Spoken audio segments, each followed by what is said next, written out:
jeunes Camerounais que vous êtes, vous sachiez qui vous êtes, que vous sachiez combien vous comptez pour votre pays et ce que vous valez. Et que vous sachiez que vous êtes nés pour gagner. You are born to win.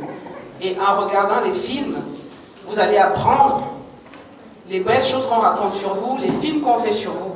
Et nous allons discuter, vous allez nous dire ce que vous avez compris, vous allez nous dire ce que ça vous fait, simplement.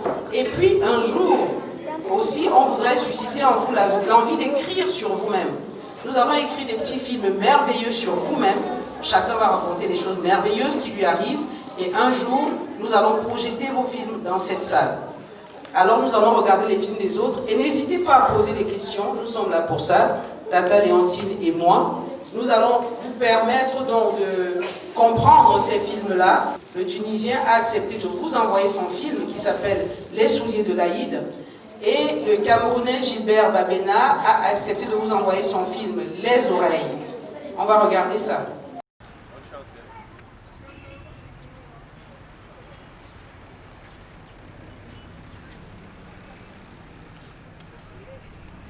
Yvette! Oh mon amour!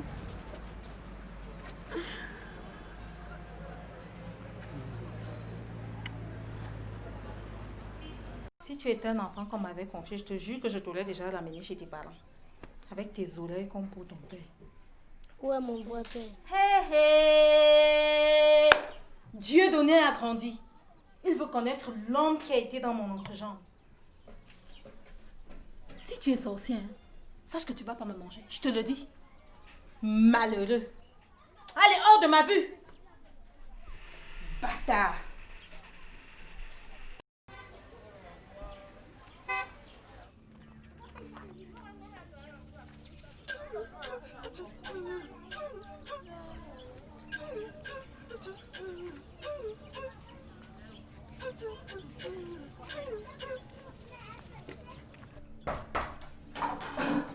Oui.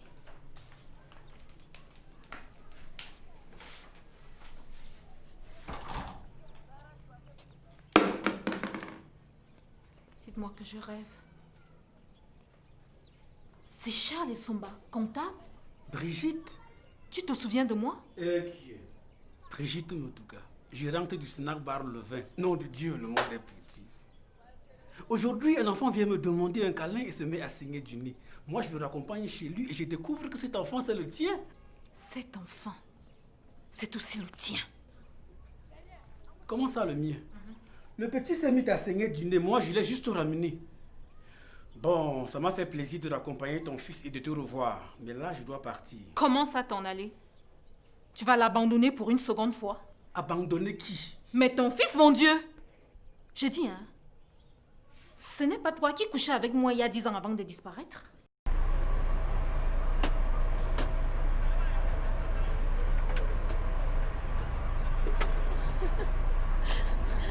Il arrive.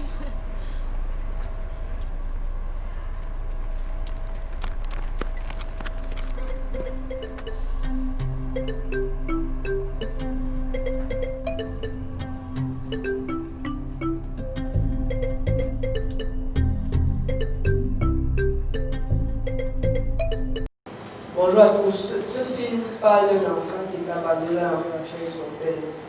Le fait étant simplement comme ceci pour avoir l'amour d'un père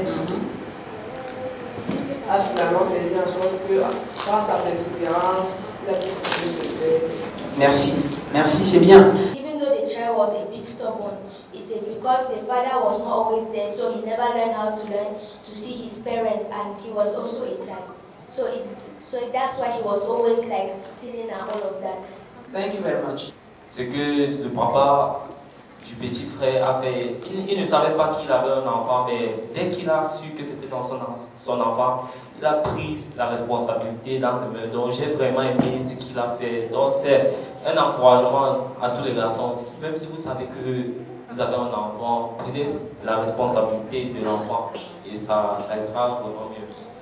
Moi, j'ai eu l'impression à un moment que la maman n'aimait pas vraiment ce fils. C'est-à-dire qu'il lui rappelait peut-être un passé douloureux. Et je ne sais pas s'il y a une maman qui peut confirmer ce que je dis. J'ai l'impression vraiment que la maman veut se débarrasser de lui. Débarrassez-moi de ce bâtard. Et l'enfant le ressent. Alors peut-être qu'il y a une maman qui va partager ce sentiment que moi j'ai eu. Et tu parles des expressions qu'on utilise.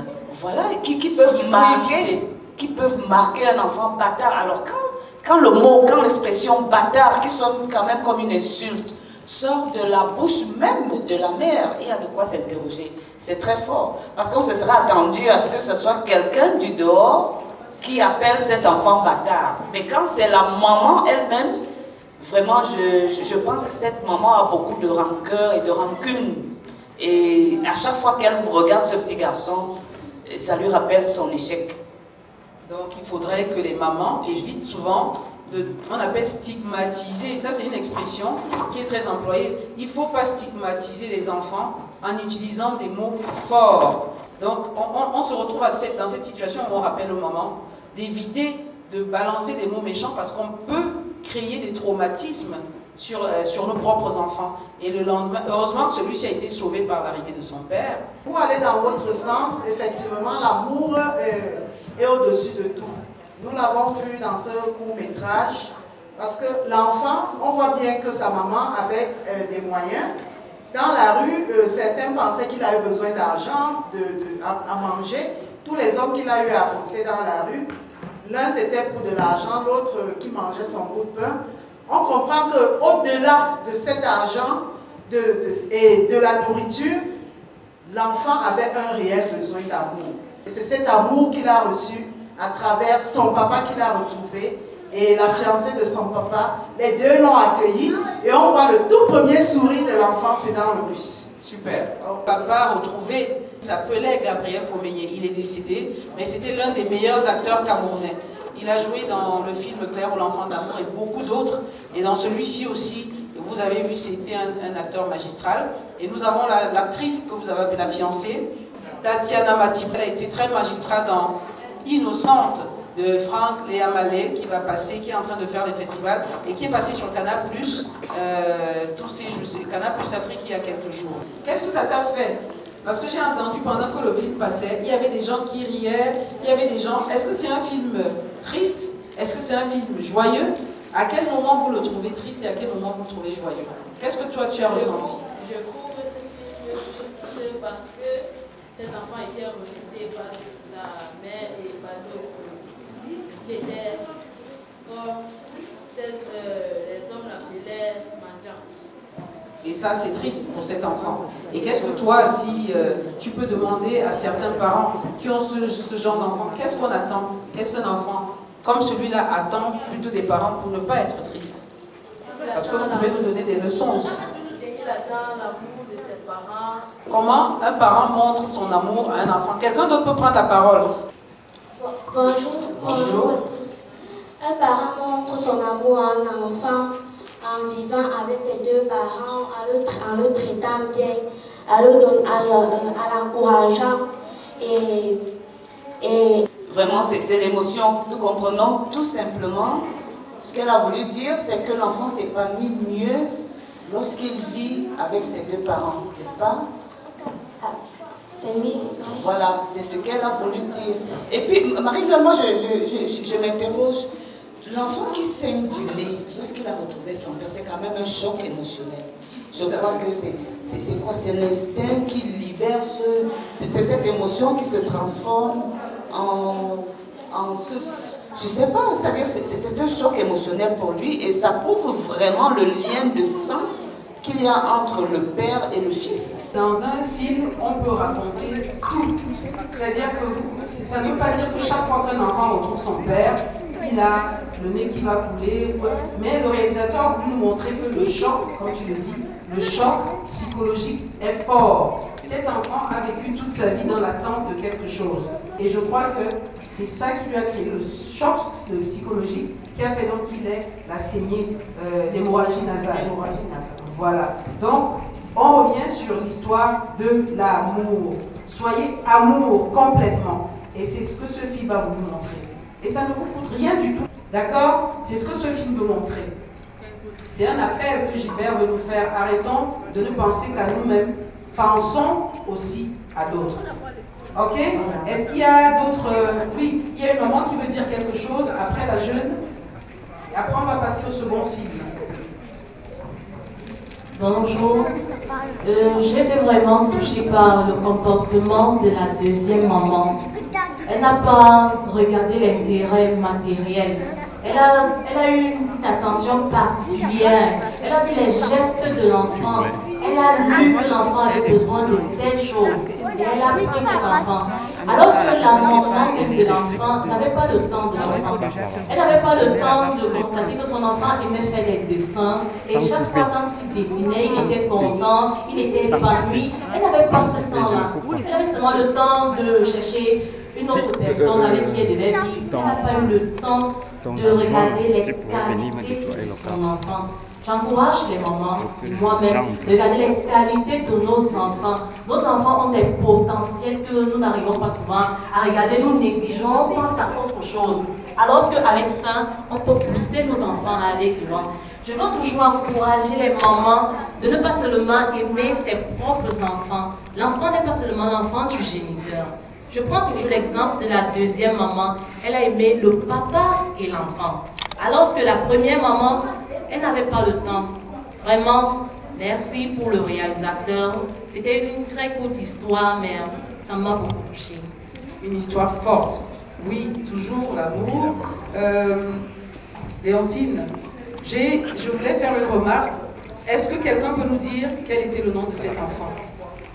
Le nom de cet enfant, c'était Dieu donné. C'est qui? Dieu donné. Dieu donné. Et vous voyez, on lui donne un nom d'amour. Parce que généralement, et moi je le dis parce qu'elle a utilisé une seule fois pour l'insulter. Vous avez compris un peu, vous savez ce qu'on appelle un paradoxe? Dieu donné, c'est le nom on dit que c'est un don que Dieu t'a donné. Donc il faut faire très très attention. Je suis contente avec ce que Jeanne d'Arc, c'est Jeanne d'Arc? Jeanne d'Arc vient de dire, oui, continuons à étudier nos enfants et à voir ce qu'il y a de meilleur en eux. Ne fabriquons pas des monstres que demain nous ne saurons pas gérer. On va continuer pour le deuxième film, Léontine, sauf si tu as quelque chose à dire sur celui-là. Non, nous avons tous compris que l'amour triomphe malgré tout. Et là, nous allons le voir également dans ce deuxième film, Les souliers de l'Aïd. C'est en tunisien, mais il est tellement bien fait. Pour ceux qui savent lire, il est sous-titré en français. Bon visionnage. Les souliers de l'Aïd de Anis Laswed.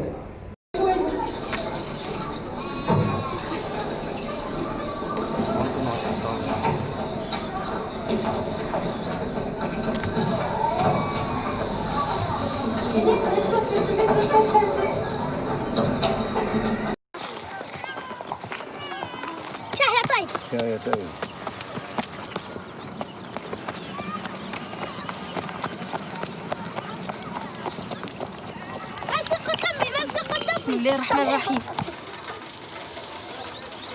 سلم لهم.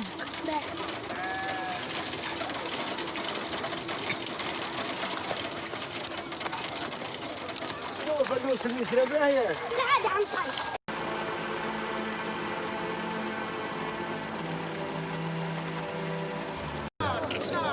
اخر سوق ساعدنا يرحم بوك لك ولدك مولود ليله القدر هذا اللي راه رمضان فضيله يفرح ولدك ليله العيد يرحم بوكم 17000 ساعدنا 40 دينار اخوي اخر كلام اخر كلام واخر سوق هيا روح هيا علي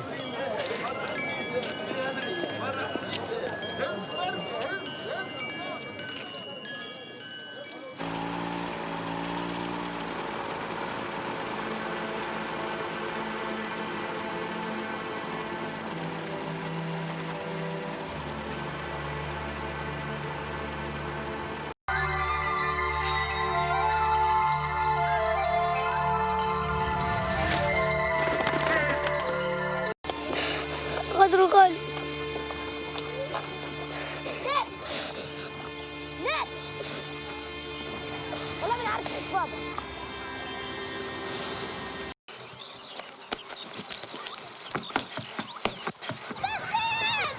فلوس اجري يا بطل مبروك على ولدي.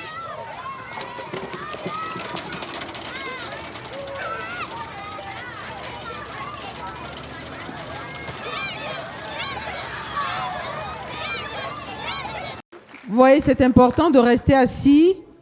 Les jeunes, c'est pour vous qu'on fait ce. On vous montre les films. Mais vous avez vu le générique, toutes les écritures qu'il y a à la fin. C'est très important de rester assis jusqu'à la fin pour que vous voyez le nombre de personnes qui travaillent pour qu'on ait ce film. Donc demain, si quelqu'un a envie de faire le cinéma, pendant que le générique passe, vous regardez qu'est-ce qui vous plaît dans les différents métiers que vous voyez là. Vous pouvez aussi poser des questions pendant qu'on est là. Quel est le rôle de telle ou telle personne quand vous lisez un générique? C'est pour ça qu'on reste assis pendant le générique. Donc c'est très très important. Et faire un film comme celui-là, vous avez vu, on a plus d'une 50aine de personnes qui travaillent. C'est énorme. Est-ce qu'il y a quelqu'un qui peut me raconter en quelques mots le film? Bonjour. Ce film était très émouvant. Il s'agit d'un petit garçon qui était très passionné, très aimant et très serviable. Il aidait tout le monde, en commençant par sa maman qui l'envoyait vendre la marchandise. Et il avait un rêve, voler. Il était passionné par les chevaux.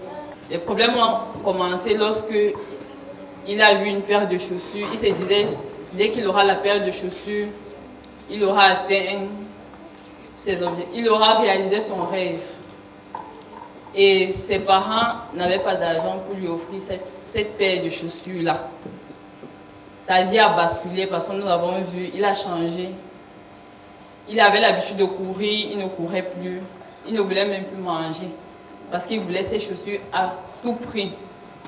Lorsqu'il a eu ses chaussures, il a retrouvé le sourire, il était tout content, même comme il avait perdu l'espoir.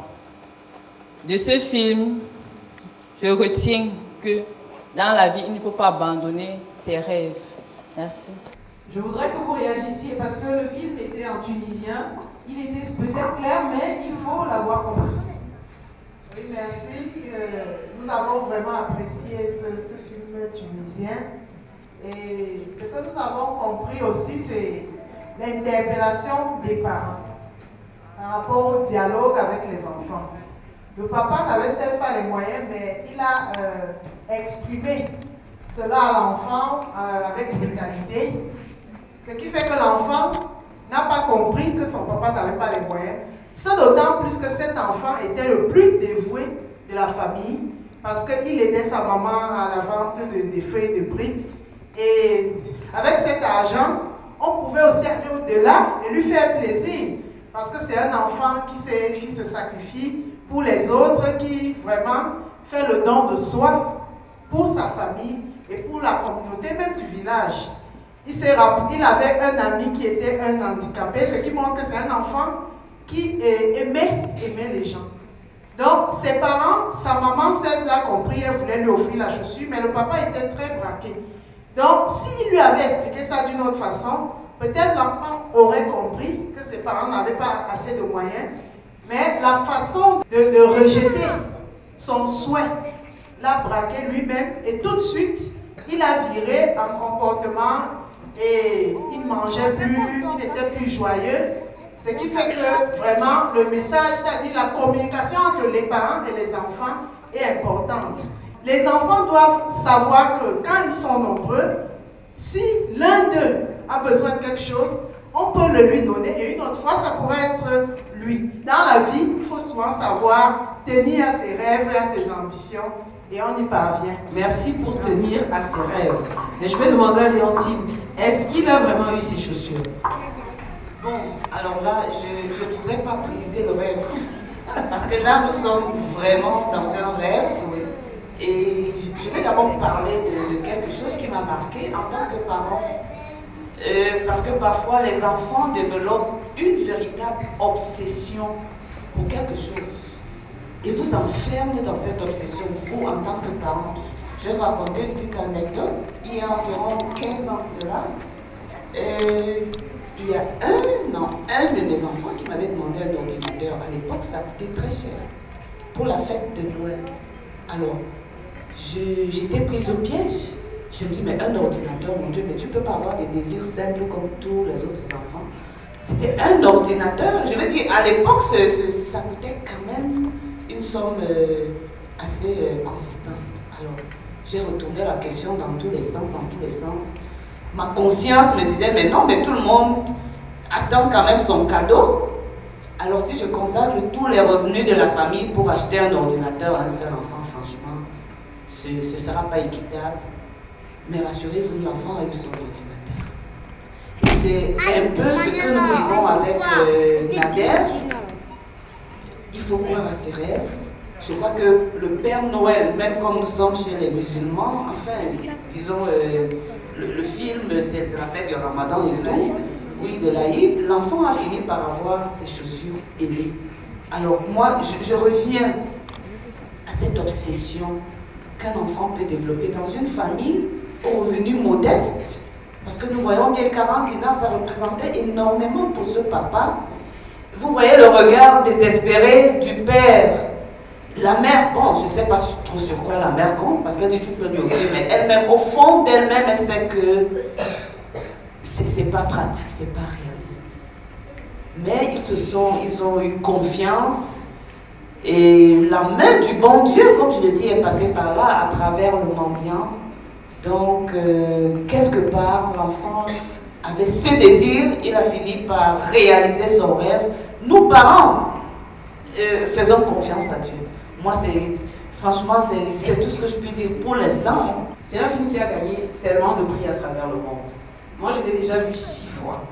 Et je peux comprendre que pour une première fois, surtout pour ceux qui ne lisent pas très bien rapidement, qu'on n'ait pas très bien compris. Moi, je pense que je n'ai même pas encore très bien compris. Je vais vous raconter ce que j'ai compris pour ceux qui ne le verront peut-être pas une deuxième fois. Oui, il voulait ses chaussures. Oui, le père voulait les lui offrir, mais il n'avait pas les moyens. Oui, les parents sont tellement aimants, parce que nous avons tout vu, c'est une famille où ils s'aiment. Et c'est un petit garçon à qui on ne veut rien refuser. Mais cette fois-ci, on n'a pas pu. On ne lui a pas refusé les chaussures, mais on n'a pas pu. Et son état a mis toute la famille en branle. Tout le monde était triste parce que Nader était triste. Mais j'ai demandé, est-ce qu'il a eu ses chaussures? Oui, il les a eues. Mais comment? Dans le rêve. Nader a eu ses chaussures dans le rêve. Ce petit garçon c'est un rêveur. La preuve, même à l'école, il rêve, il dessine son cheval. Et quand il dort, vous avez vu, son cheval, dans les rêves, il se balade avec son cheval. Parce que c'est un enfant qui est très obéissant. Il a fait sa crise comme tous les enfants font des crises quand ils n'ont pas ce qu'ils veulent. Mais après, parce que c'est un enfant qui est obéissant, serviable, il a fini par comprendre ses parents. Vous avez vu, à un moment, malgré son état, il est quand même allé accompagner les moutons au pâturage et il s'est oublié dans son rêve et les moutons ont disparu. Et toute la nuit, il a couru. Quand il est parti se rendre compte que même si son père voulait lui offrir ses chaussures, il ne pouvait pas parce que les chaussures avaient été achetées. Qu'est-ce qu'il a fait? Il a décidé de les avoir dans son rêve. Et c'est comme ça que le film se termine. Il a mis le drap sur sa tête. Il a commencé à rêver que son cheval qu'il dessinait est allé lui donner les chaussures et il les a mises dans son rêve. À la fin, je crois que c'est ce qu'on a tous vu. À la fin, il a mis des chaussures, mais vous avez bien vu que à un moment, dans la boutique, les chaussures n'étaient plus là. Mais comment il fait pour les retrouver? C'est dans le rêve. Il a porté les chaussures et tout, parce qu'il a recommencé à courir. Vous avez dit il aimait courir. Il a recommencé à courir. Et tout le village maintenant était content parce que Nader était content. Et tout le monde courait après lui. Et pour terminer, il s'est envolé parce qu'il voulait ses chaussures ailées pour voler comme son cheval ailé. Je crois que la fin, cette fin peut être interprétée de différentes manières. Oui. Parce qu'à un moment, moi j'ai eu peur que le petit garçon ne se soit suicidé. C'est-à-dire que, vous voyez là où il est, au bord de la falaise, là, il lui prend vraiment des envies de s'envoler, de s'oublier. Parce que la faim, Nader qui vole, mais comment il vole? Est-ce qu'on est toujours dans le rêve? Et si on était dans la réalité? C'est ça. Parce que nous comprenons bien qu'il a fini par avoir des chaussures. Alors, on lui a offert ses chaussures. Mais comment arrive-t-il à voler? Véritablement. C'est pour ça que je dis que c'était dans le rêve. Quand un enfant veut quelque chose, c'est bien. Mais quand les parents disent qu'ils ne peuvent pas, surtout quand vos parents vous aiment, ils vous ont montré qu'ils vous aiment. Parfois, les parents sont incapables de vous satisfaire. Hein? Ne soyez pas, soyez désespérés un peu. Mais quand on vous a dit qu'on ne peut vraiment pas, redevenez vous-même. Peut-être qu'un jour, comme tu l'as dit, un jour, on peut vous satisfaire. Moi, c'est surtout de rappeler aux enfants, quand vous aimez quelque chose, ne mettez pas la corde au cou aux parents. Surtout les parents qui vous ont déjà montré qu'ils peuvent vous donner, ils feront tout pour vous. Noël, là, c'est souvent quelque chose. Noël, l'Aïd, on met la corde au cou aux parents. Je veux qu'un enfant parle. Maintenant que on a essayé de se retrouver sur l'histoire, qui voudrait dire ce qu'il a ressenti dans ce film? Qu'est-ce que tu vas demander à papa, à maman ce Noël? Allez, vas-y, dis. Les cadeaux. Quel cadeau? Qu'est-ce que tu veux demander comme cadeau? Mes jouets. Tu veux des jouets. Quel jouet tu veux vraiment? Les poupées. La poupée. Oui, avec les assiettes en jouet, un chat en jouet. Une dinette. Les assiettes en jouet. Une dinette. Papa, maman, vous avez entendu, commencez à vous préparer. Je veux la poupée. La poupée, maman est où? Maman, dis à maman ce que tu veux pour Noël. Je veux la poupée avec la dinette. Et qu'est-ce que tu dois faire pour que maman t'achète ça? Être gentil. Oui, tu dois être gentil. Quelqu'un d'autre? Un autre enfant qui veut dire son rêve? Oui, voilà une main. Je voudrais une poupée, des assiettes en jouet. Oui. Et je voudrais aussi une dinette. Oui. Avec une tasse de thé en jouet. Avec quoi? Une tasse de thé en jouet. Une tasse de thé. Une tasse de thé en jouet. Bon, ça fait 4 cadeaux pour toi seul. Hein? Tu veux qu'on achète les 4? Et on doit aussi acheter pour tes sœurs? Oui. Ok, il faut faire la liste pour vous 3. D'accord? Donc tu dis à maman, maman, qu'est-ce que tu attends d'elle? Mais vas-y, réponds, hein. C'est à toi qu'elle s'adresse. Donnez-lui le micro. En fait, elles ne sont pas trop vilaines, mais je souhaite qu'elles soient moins vilaines. Moins vilaines. Donc, maman te demande que vous soyez. Moi, il y a une petite, il y a une autre qui veut parler. Oui, je voulais une poupée avec une dinette et des habits de ma poupée. Avec une maison de ma poupée. Une maison. Une maison à étage pour sa poupée et les habits. Et est-ce que tu es vilaine, comme maman a dit? Tu es un peu vilaine? Oui. Ah. Et maintenant, pour avoir, qu'est-ce que tu dois faire? Tu dois être gentil. Ah, super. C'est très bien. Quelqu'un d'autre? Tu veux le vélo? Maman, tu n'as pas encore acheté son vélo? Tu as dit à maman que tu veux le vélo? Mais moi, je voudrais demander aux jeunes, est-ce qu'il vous est arrivé, comme Nader, de régler un problème dans le rêve? Oui, je vois Serdin. Bonjour à tous. Bonjour. Bon, j'ai regardé le film, j'ai aimé. Par rapport à votre question, c'est par rapport à mon travail en fait, que je fais, la communication. Oui. Bon, il y a un festival qui arrive, je ne sais pas si c'était le festival Écran Noir. Bon, soit dans le rêve, j'étais déjà... Je m'imaginais déjà en train de travailler, Tu as organisé tout le Oui, festival. tout le festival en fait. tout, le plan de com, la communication, avant, pendant et après, tout.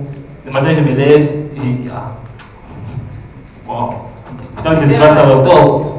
Et le reste, c'était il y a 2 semaines, en fait, oui. Mais qu'est-ce que tu penses que tu peux faire? Parce que, oui, ici, dans le rêve, tu arrives à organiser un festival, il y a des rêves qui deviennent réalité.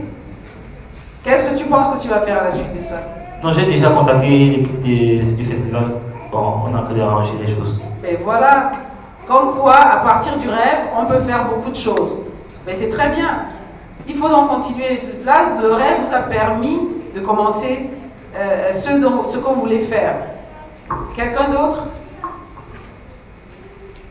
Je vois des papas et des mamans au fond là-bas. Oui, il y a un papa qui lève la main. Oui, c'est pour apprécier le rêve de l'enfant du film. Oui. Pour comprendre la culture islamique qui est en Tunisie, ou au Cameroun, il y a une partie du Cameroun qui est musulmane. Oui. Le cheval, le poulain que nous avons vu, ça pousse des ailes à certaines hauteurs. Ça a une histoire sainte. Le prophète Mohammed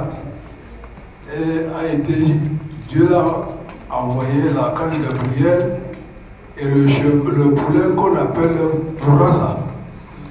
C'est sur ce cheval qu'il a effectué le fameux voyage nocturne pour aller au sein des saints, où l'archange Gabriel a même laissé un chemin pour dire qu'il ne peut plus avancer. Il n'est autorisé qu'à cette limite. Il a prié, le Seigneur lui a permis d'avancer. Donc l'histoire de ce petit Tunisien est vraiment, sur ce point, est vraiment sainte. Vous avez vu l'image dans le film.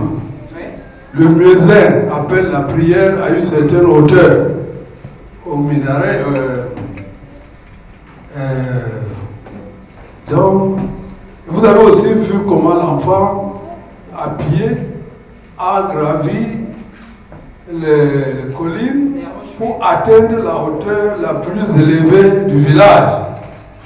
Vous voyez, ces images, pour moi, voilà comment je vois le rêve de l'enfant, les explications dans l'école coranique et tout ça. Il a rêvé pour être sur le Bourassa, comme le prophète, exceptionnellement, il y était par la bénédiction du Seigneur. Donc c'est comme ça que moi je vois ce film, sur cette image de rêve de l'enfant, qui est le rêve symbolique. Nous comprenons bien le symbolisme dont vous êtes en train de parler, la force de la religion qui se retrouve dans ce film. Et nous vous remercions de nous montrer aussi cet angle-là. Pour ceux qui ne connaissent pas la culture musulmane, merci pour cette contribution. Donc, comme quoi, dans chaque film, les réalisateurs, généralement, ne racontent pas des films de manière anodine. Oui. Chaque chose qui est mise dans un film a un symbole, raconte quelque chose. Et là, vous venez de nous éclairer là-dessus. Merci, merci également. Merci. Il y a une main derrière, le journaliste Bertrand Chouta. Merci beaucoup, Bertrand, de prendre la parole. Merci. C'est à moi de vous remercier pour la projection que vous avez proposée aujourd'hui. Vous remercier parce que le film est tout à fait collé avec les réalités camerounaises. La première, c'est que on voit un film qui se déroule pendant une période religieuse importante pour la religion musulmane. La deuxième, c'est qu'il y a un enfant qui est chargé par sa mère d'aller vendre les aliments, ce qui est aussi totalement collé avec le contexte camerounais. La troisième, c'est le rêve que nous avons tous. Moi, quand j'étais petit, je faisais les mêmes rêves. Et même aujourd'hui, lors d'événements importants, lorsque j'ai des rendez-vous importants, lorsque j'ai des choses importantes à faire, il m'arrive la veille de rêver que ce que j'ai fait le lendemain a marché, ou de rêver que ça n'a pas marché, et le lendemain de trouver des solutions pour que ça marche. Donc cette obsession, que vous avez d'ailleurs déjà rappelé, que l'enfant a montré pour une paire de chaussures, nous l'avons tous eu, nous l'avons d'ailleurs toujours aujourd'hui. C'était important, donc sur ces aspects, je voudrais vous féliciter pour le casting du film que vous avez fait, c'était très important. Maintenant, sur le contexte camerounais, il y a la fameuse partie où l'enfant a montré des signes de désobéissance envers ses parents, où il répétait ce que son père disait, et parfois en le regardant droit dans les yeux. C'était un moment assez difficile pour moi. J'ai eu des moments où je sautais de mon siège parce que je disais, mais comment il ne gifle pas encore l'enfant là, pourquoi qu'est-ce qu'il attend pour le ramasser, le frapper, le ragler? Ce sont des moments qui ont été difficiles, qui permettent peut-être aux enfants de savoir que parfois ce n'est pas bien, puisque le père finalement lui-même a sorti de sa réserve pour porter la main sur l'enfant. Maintenant, je termine encore en vous félicitant parce que le réalisateur, je ne sais pas s'il a fait sciemment ou inconsciemment, nous laisse la liberté, en tout cas c'est ce que j'ai perçu, de terminer le film dans notre rêve. Parce que tous les rêves que l'enfant a fait, le réalisateur nous faisait basculer dans le dessin animé. Et étonnamment, le dernier rêve par lequel le film s'achève revient dans la réalité. Donc je n'ai pas compris si dans cette fois-là c'était la réalité, puisque le premier rêve, lorsqu'il est avec lorsqu'il est sur l'arbre, il est censé être en train de suivre les chèvres, il sort de la réalité, on entre dans le dessin animé. Tout à fait. Identique lors du premier rêve. On est dans le dessin animé, lorsque couché sur l'orne, il regarde le dessin qui est collé au mur. Mais dans le dernier, on sort de la réalité, il porte le film, je me suis dit, mais qu'est-ce qui se passe? Je crois que c'est dans le rêve puisqu'il se met à voler. Donc le réalisateur a eu, inconsciemment ou consciemment, la bonne idée d'achever son film sur cette image pour nous laisser à nous, spectateurs, téléspectateurs, pardon, la liberté nous aussi de rêver en se disant, en tout cas, en donnant peut-être dans notre rêve la chaussure à l'enfant qui a montré l'obsession. Merci. Merci beaucoup. Mais je suis d'accord, je pense que c'est sciemment qu'il a laissé ouvert, puisque ça nous permet de continuer à rêver de ce que, comme on dit, ne doit pas être toujours, ne doit pas être fermé. Il y a des chutes ouvertes. Et cette chute nous permet de nous dire, pourquoi pas cette paire de chaussures demain? C'est pas quelque chose d'inatteignable, c'est-à-dire acheter une paire de chaussures à son enfant. Le papa avait déjà quelques moyens au départ. Peut-être que demain, ça se fera. Et je pense que moi, je le verrais plutôt comme ça. Il rêve pour le moment, mais rien n'empêche son père demain de lui offrir cette paire de chaussures. Il la mériterait bien, étant donné que c'est un enfant très obéissant. Donc je pense qu'il a fait sciemment le réalisateur. Ça ne peut pas être inconscient parce que je crois que la symbolique, ou alors il a utilisé des symboles très forts. Et vous avez fait la différence entre le dessin animé au moment où c'était le rêve et cette image hors dessin, une image réelle qui en fait est un rêve pour montrer que c'est possible. Donc oui, merci beaucoup, merci pour cette contribution. Est-ce que tu aurais quelque chose à dire? Je reviens vers les parents qui parfois sont vraiment appelés à dépasser leurs limites. C'est-à-dire que vous faites un budget, je prends vraiment une image terre à terre, vous faites un budget mensuel et puis vous avez, là ce n'est même pas des contraintes, c'est des envies de vos enfants qui vous amènent à aller hors budget. Parce que ça nous arrive très fréquemment, nous autres parents. Vous voulez bien rester dans votre budget, dans le cadre de votre budget, vous ne pouvez pas aller emprunter. Et puis vous ressentez vraiment cette obsession-là, on réussit à vous la transmettre. Vous avez la pression, on vous met la pression. Finalement, vous êtes hors budget. C'est-à-dire vous dépassez vos limites, vous dépassez le cadre que vous vous êtes fixé. Vous allez emprunter de l'argent pour faire plaisir à votre enfant. Il faudrait que les enfants dans la salle le sentent bien. Parce que les parents font beaucoup de sacrifices pour vous. Oui. Beaucoup de sacrifices. Ils ne vous le disent pas. Parce que vous dites non, mais les parents font énormément de sacrifices pour leurs enfants. pour qu'ils se sentent heureux, pour qu'ils se sentent bien. Ce sont des gestes d'amour. Voilà. Exactement. Merci beaucoup. Amour, amour et amour. Nous allons nous arrêter ici pour aujourd'hui en vous annonçant que le prochain Ciné-Club, c'est tous les 2 mois. Nous allons vous proposer de nouveaux films. Restez seulement à l'écoute. On a une page Facebook qu'on appelle Ciné-Club K où tout est diffusé sur Facebook. Voilà. Et on affiche également ici. Et dans 2 mois, donc, on aura une nouvelle session. Nous voulons remercier toute l'équipe du Ciné-Club K, toute l'équipe de la CRTV qui est coordonnée par notre autre membre de l'association, Madame Samba. Et merci à tous les cinéphiles qui viennent nous voir et qui reviendront. Je vous souhaite de passer un très bon week-end. Au revoir.